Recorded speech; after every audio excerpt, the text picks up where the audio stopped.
Hello guys, welcome back to my channel. അപ്പോൾ ഇന്ന് വെള്ളിയാഴ്ചയാണ്. അപ്പോൾ കേരള ലഞ്ച് മെനുവിൻ്റെ ദിവസമാണ്. ഇന്ന് 28ാമത്തെ മെനുവാണ് നമ്മൾ ചെയ്യാൻ പോകുന്നത്. അപ്പോൾ സൂപ്പർ സിമ്പിളായിട്ടുള്ള റെസിപ്പീസാണ് ഇന്ന് ഉണ്ടാക്കിയത്. ചാനൽ സബ്സ്ക്രൈബ് ചെയ്യാനും ബെൽ ബട്ടൺ ക്ലിക്ക് ചെയ്യാനും ലൈക്ക് ഷെയർ കമൻറ്റ് ചെയ്യാനും മറക്കരുത്. അപ്പോൾ ഇന്നത്തെ മെനു എന്താണെന്ന് നോക്കാം. സാലഡ് ഉണ്ടാക്കി വെച്ചിട്ടുണ്ടായിരുന്നു കുറച്ച്, പിന്നെ പരിപ്പും ചുരക്കയും ഇട്ടിട്ടുള്ള ഒരു കറി ഉണ്ടാക്കി, ക്യാരറ്റ് ഉപയോഗിച്ചൊരു മെഴുക്ക് വരട്ടി,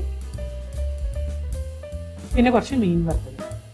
മീൻ വറുത്തതിൻ്റെ റെസിപ്പി ഞാൻ ഇതിൽ ഇട്ടിട്ടില്ല എന്ന് വെച്ചാൽ മുമ്പത്തെ വീഡിയോയിൽ ഞാനിത് കാണിച്ചിട്ടുണ്ട്. ലിങ്ക് ഞാൻ ഡിസ്ക്രിപ്ഷനിൽ കൊടുക്കാം. അപ്പോൾ നമുക്ക് വീഡിയോയിലേക്ക് കിടക്കാം. അപ്പോൾ ആദ്യം നമുക്ക് പരിപ്പ് കറി ഉണ്ടാക്കാം. അതിന് ഞാൻ തോരപ്പരിപ്പ് നന്നായിട്ട് പ്രഷർ കുക്ക് ചെയ്ത് എടുത്ത് വെച്ചിട്ടുണ്ട്. അതിലേക്ക് ചുരക്ക ചതുര കഷ്ണങ്ങളായിട്ട് കട്ട് ചെയ്ത് ആഡ് ചെയ്യുക. അതിൻ്റെ ഒപ്പം കുറച്ച് മഞ്ഞൾപ്പൊടി, മുളക് പൊടി, ഉപ്പ് ചേർത്ത് കൊടുത്തിട്ട് നന്നായി മിക്സ് ചെയ്തിട്ട് ചുരക്ക വേവുന്ന വരെ നമുക്കിത് കുക്ക് ചെയ്തെടുക്കാം.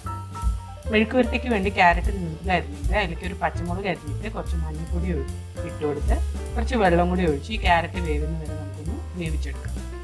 അപ്പോൾ ഇവിടെ ചുരക്ക നന്നായിട്ട് വെന്ത് വന്നിട്ടുണ്ട്. അപ്പോൾ അതിലേക്ക് തേങ്ങ, ജീരകം, ചെറിയ ഉള്ളി അരച്ചത് ചേർത്ത് കൊടുക്കുക. നന്നായി മിക്സ് ചെയ്തിട്ട് ഇതൊന്ന് തിളച്ച് വരട്ടെ. ഇവിടെ ക്യാരറ്റ് വെന്തിട്ട് അത് മാറ്റിയെടുത്തതിന് ശേഷം കുറച്ച് വെളിച്ചെണ്ണയിൽ കടുക് പൊട്ടിച്ച് അതിലേക്ക് കരിവേപ്പില ചേർത്ത് കുറച്ച് ചെറിയ ഉള്ളിയും ചേർത്ത് ഉള്ളി ഒന്ന് ചോക്കുന്ന വരെ നമുക്ക് വറുത്തെടുക്കാം. അപ്പോൾ ഇവിടെ പരിപ്പ് നന്നായി തിളച്ച് വന്നിട്ടുണ്ട്. ഉള്ളി നന്നായി ചുവന്ന് കഴിയുമ്പോൾ അതിലേക്ക് കുറച്ച് മുളക് പൊടി, ഉപ്പും പിന്നെ നമ്മൾ വേവിച്ച് വെച്ച ക്യാരറ്റും കൂടി ചേർത്ത് കൊടുക്കാം. ഇത് നന്നായിട്ട് ഒരു 5 മിനിറ്റ് നേരത്തേക്ക് ഒന്ന് കുക്ക് ചെയ്തെടുത്താൽ നമ്മുടെ മെഴുക്ക് വരട്ടി റെഡിയാവും. അപ്പോൾ നമുക്ക് ഈ ചുരക്കയിലേക്ക് വറുത്തിടാം. അതിന് കടുക് പൊട്ടിച്ചിട്ട് അതിലേക്ക് കുറച്ച് ചുവന്നുള്ളി ചേർത്ത് കൊടുത്തിട്ടുണ്ട്. ഉള്ളി ഒന്ന് ചോക്കുന്ന വരെ നമുക്ക് വറുത്തെടുക്കാം.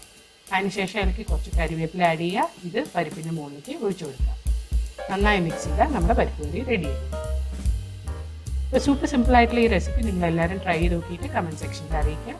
അടുത്ത പ്രാവശ്യം ഒരു പുതിയ വീഡിയോയുമായി വരുന്നവരെ ബൈ.